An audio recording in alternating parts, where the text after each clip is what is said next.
নমস্কার, আমি জ্যোতিষ আচার্য শ্রী পারিজাত। আজকে গত দিন শেষ করেছিলাম আপনার দেবগণ কোন কোন রাশি নক্ষত্র হতে পারে।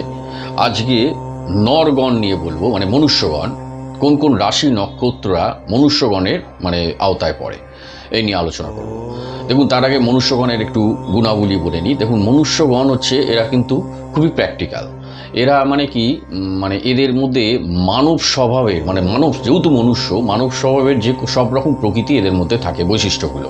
যেমন এদের ভালো খারাপ দুটোই থাকবে। যেমন মানব স্বভাবে দোষগুণ আছে, তাই এদের মধ্যে দোষগুণ দুটোই থাকবে।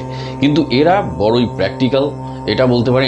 এরা কিন্তু যে কোনো কাজকে যুক্তি দিয়ে, যুক্তির সাথে আবেগকে মিশিয়ে তারা জীবনযাপন করতে চায়। তাদের কাছে আবেগ আছে, যুক্তিও আছে, তাই যুক্তির সাথে আবেগকে মিশিয়ে এরা জীবনযাপন মূলত করতে চায়।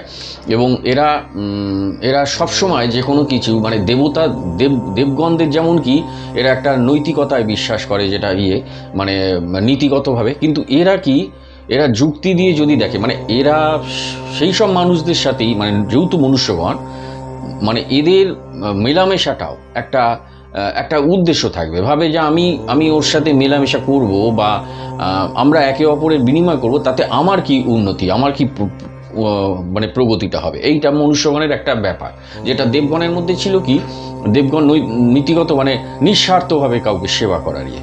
তা দেবগণ আর মনুষ্যগণ কিন্তু এরা কিন্তু প্র্যাকটিক্যাল। এই প্র্যাকটিক্যালের জন্যই এরা প্রচণ্ড বাস্তববাদী, আবেগ আছে এদের মধ্যে, কিন্তু এরা বাস্তবটাকে নিয়ে এরা এগিয়ে যেতে চায় জীবনে। এবার এরা খুব পরিশ্রমী, এবং এরা কি বলতো, ওই অপ্রয়োজনীয় নাটক এরা কিন্তু অপছন্দ করে। মানুষের সাথে আমি মিশবো, আমার কথা হচ্ছে তারা যুক্তি দিয়ে ব্যাপারটাকে সাজাতে চায়, এবং যুক্তি দিয়ে যে কোনো কিছু যুক্তি দিয়ে দেখতে চায়। এবং সেই জন্য তারা অপ্রয়োজনীয় নাটক নাটক করে ইয়ে করবো, সেটা ওরা করবে না। ওরা কি, ওরা যদি মনে হয় যে কারোর সাথে আমি ওরা যাদের সাথে মেশে বা মিশবে মনে করে, বন্ধুত্ব করে, তারা কিন্তু তোরা দেখে নেয়, খুব সাবধানে সেই বন্ধু নির্বাচন করে এরা। যে আমি আমার বন্ধু হলে আমার কতটা গেইন বা তার কতটা গেইন, আমরা একে অপরকে পরিপূরক কিনা বন্ধুত্ব হিসাবে। হ্যাঁ, এই ব্যাপারটা এরা কিন্তু দেখে। তার মনুষ্যগণের মধ্যে পেশা বলতে দেখুন, এরা কিন্তু যেহেতু এরা বাস্তবিক এবং প্র্যাকটিক্যালি, যার ফলে এরা বাস্তবসম্মত যে কোনো পেশা এদের পক্ষে খুবই। যেমন ধরো, এরা কিন্তু দারুণ যুক্তিবাদ, যেহেতু এরা কিন্তু দারুণ উকিল হতে পারে, বিচারক হতে পারে। এটাও কিন্তু এরা ওকালতি এদের কাছে দারুণ ব্যাপার, যদি সে মনুষ্যগণ হয়।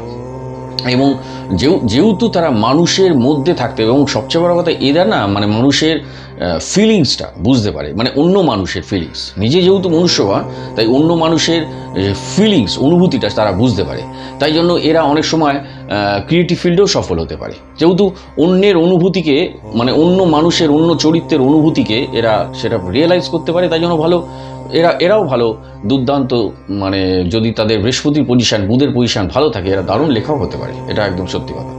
তার মনুষ্যগণরা যেহেতু এরা মানুষ, এদেরকে পছন্দ। এরা কিন্তু দেখতে কিন্তু কি বলতো, একটা বেশ ক্যারিসমাটিক আছে, ওদের চেহারার মধ্যে একটা আকর্ষণীয় ভাব থাকে। সে মনুষ্যগণ, সে মেয়েই হোক কি ছেলেই হোক, হ্যাঁ, একটা আকর্ষণীয় ভাব থাকে।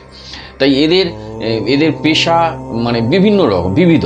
মনুষ্যগণের পেশা কি, এরা বললাম না, ভালো খারাপ মিলিমিশে এদের মধ্যে গুণগুলো সবসময় থাকে। দেবগণের মধ্যে যেমন ভালো গুণগুলি বেশি, যেটা দেবত্ব ভাবটা থাকে, ঐশ্বরিক ভাব, সেটা মনুষ্যগণের মধ্যে ভালো খারাপ, মানুষের প্রকৃতি যেমন, এই পৃথিবীতে এসেছে যারা, তো ভালো খারাপ গুণ নিয়েই তো এসেছে। তাই ভালো খারাপ গুণ এদের যেখানে মনে হবে যে এখানে ওর ভালো দেখানোটা উচিত, ওরা এত ভালো দেখাবে যে এরা কখনো কখনো দয়ালু, আবার কখনো কখনো কিন্তু প্রচণ্ড কঠোর। এরা কিন্তু ক্ষমা, যদি দেখে যদি কেউ তাদের সাথে বদমাইশি করছে, তারা প্রচণ্ড কঠোর, এবং তার জন্য চরমতম শাস্তি তাকে দিতে পারে। এটা হচ্ছে একটা কঠিন। আবার কখনো কখনো দয়ালুও হয়ে যায়, যদি দেখে যে না সত্যি এমনই এদের মধ্যে দুরকম একটা নিয়ে, প্রকৃতি নিয়ে এরা চলে। এবার বলছি কোন কোন রাশি ও নক্ষত্ররা মনুষ্যগণের মধ্যে পড়ে এটা বলে দিই। দেখুন, আমি নাম্বারগুলো প্রথমে বলে দিচ্ছি। যে দেখুন, আগেও বলেছি যে 27টা নক্ষত্র আছে। 27টা নক্ষত্রের মধ্যে এই যে 3টে গণ আছে, মানে দেবগণ, মনুষ্যগণ এবং রাক্ষসগণ বা দেবাড়িগণ, এই 3টে গণের মধ্যে 27টা নক্ষত্র 9টা করে 3টে গণে আছে। 3 নং 27টা নক্ষত্র। তো আগের দিন আমি কোন কোন রাশি ও নক্ষত্র দেবগণের বলেছিলাম, আজকে মনুষ্যগণের বলছি। আপনারা ভিডিওটা পরে দেখে নেবেন আরও, যদি সেরকম হয়, একসাথে মনে নাও থাকতে পারে।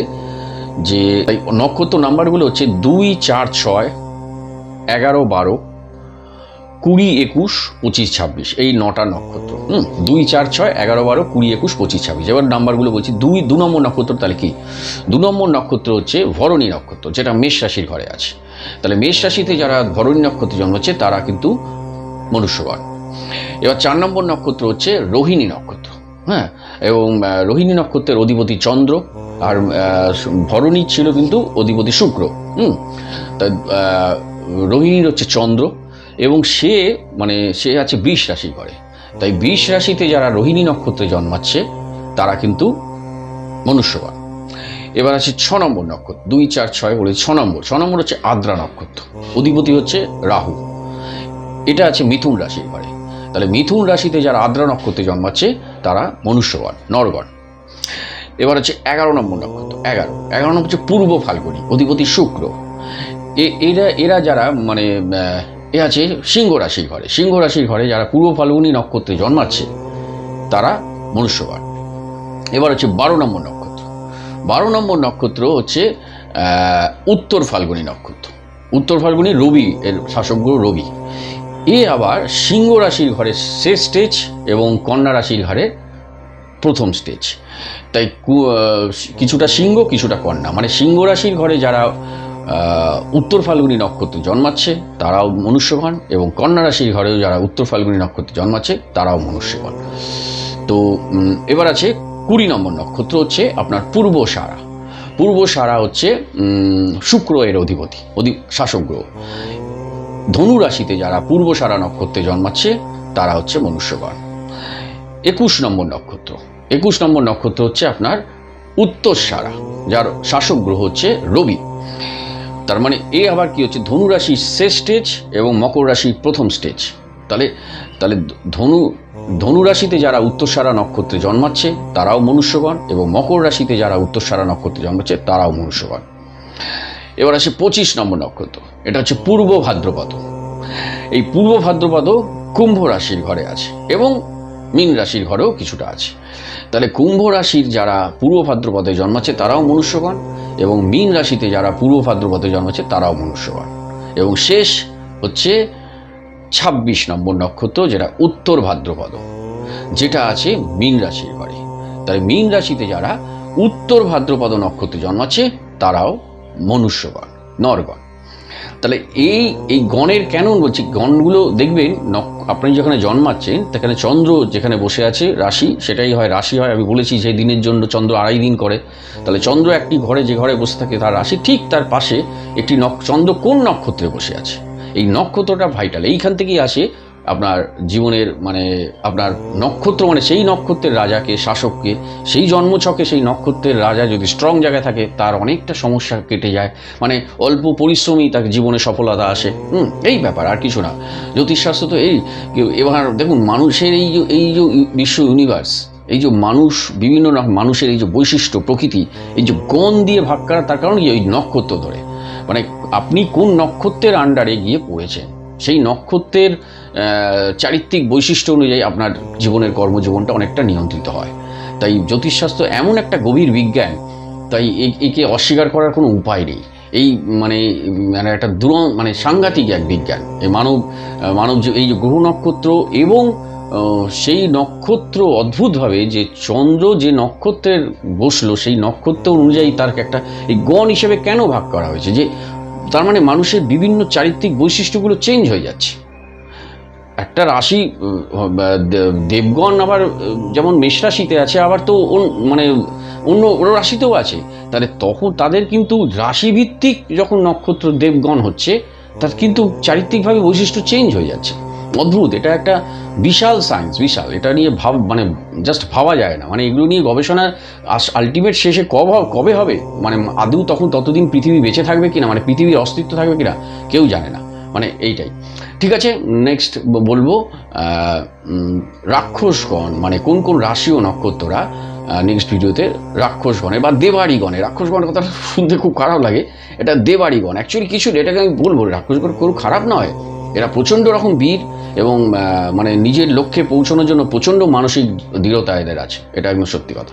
ঠিক আছে, আজ এই পর্যন্ত, নেক্সট চোখ রাখুন এরকমই অন্য একটা ভিডিওতে। থ্যাংক ইউ ভেরি মাচ, সকলে ভালো থাকবে।